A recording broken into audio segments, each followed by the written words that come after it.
திருச்செந்தூர் முருகன் கோவில்ல சாவே முடியாது. நீ ஏன்டா இங்க வந்த, அடிச்சு தூக்கி வந்து ஆள வெளில போட்டு அங்கிருந்து ஒரு 30 கிலோமீட்டர் ஓடி அந்த கடல்ல கால் வச்சா உள்ள எடுத்துன்னு போயிடும்.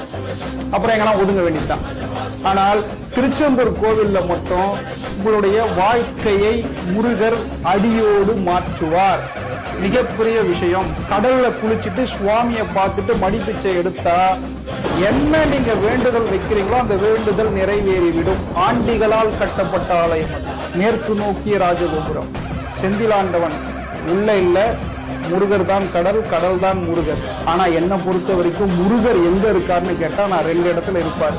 ஒன்னு திருச்செந்தூர், இன்னொன்னு பழனி. ஆமா, சனியும் செவ்வாயும் சேர்ந்தது சிவசுப்பிரமணியம், செவ்வாயும் சந்திரனும் சேர்ந்தது தண்டாயுதபாணி பழனி.